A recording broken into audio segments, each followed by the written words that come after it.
ഇന്ന്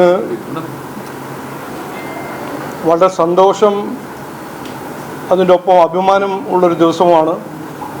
ഒക്ടോബർ 8-ാം തീയതി ഞങ്ങളെല്ലാവരും, ഞാനും ജനറൽ സെക്രട്ടറി അഡ്വക്കേറ്റ് സുരേഷ്ജിയും ഷൈജിയും എല്ലാം ഒരു വീഡിയോ കോൺഫറൻസ് വഴി നമ്മുടെ റെയിൽവേ മന്ത്രിയോട് ഒരു അഭ്യർത്ഥന മുമ്പോട്ട് വെച്ചതായിരുന്നു. എറണാകുളം ബാംഗ്ലൂരു വന്ദേ ഭാരത് ട്രെയിൻ തുടങ്ങണമെന്ന്. അന്ന് അദ്ദേഹം വെർച്വൽ കോൾ വഴി ഉറപ്പ് തന്നു. ഇന്ന് ഒരു മാസം കഴിഞ്ഞിട്ട് അത് യാഥാർത്ഥ്യമായി.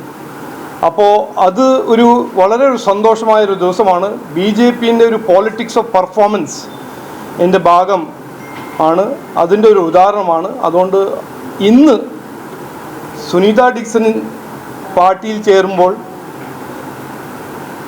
നമ്മുടെ വികസിത കൊച്ചി എന്ന കാഴ്ചപ്പാട് എൻ്റെ ഭാഗമാവുമ്പോൾ എനിക്ക് വളരെ സന്തോഷമുണ്ട്.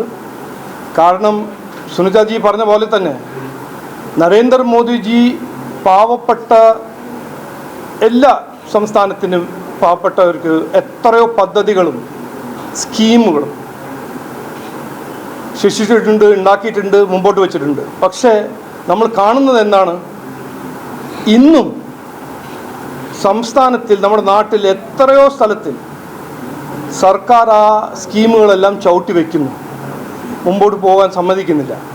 ഒരു ഉദാഹരണമായിട്ട് ഞാൻ പറയാണ്, PM ആയുഷ്മാൻ എന്നൊരു സ്കീം 70 വയസ്സ് മേലെ എല്ലാവർക്കും ഫ്രീ ആയിട്ടൊരു ഹെൽത്ത് ഇൻഷുറൻസ് സ്കീം നരേന്ദ്രമോദിജി പ്രഖ്യാപിച്ചപ്പോൾ നമ്മുടെ സംസ്ഥാനത്തിൽ ഇത് പാവങ്ങൾക്ക് അവർക്ക് കിട്ടാൻ സാധിക്കുന്നില്ല. അത് ഒരു ഉദാഹരണമായിട്ട് പറയാണ്.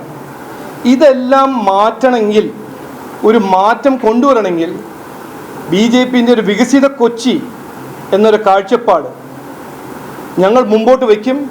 വരുന്ന ലോക്കൽ ബോഡി ഇലക്ഷനിൽ ജനങ്ങൾ ഞങ്ങൾക്കൊരു അവസരം തരും എന്ന് ഞങ്ങൾ വിശ്വസിക്കുന്നു.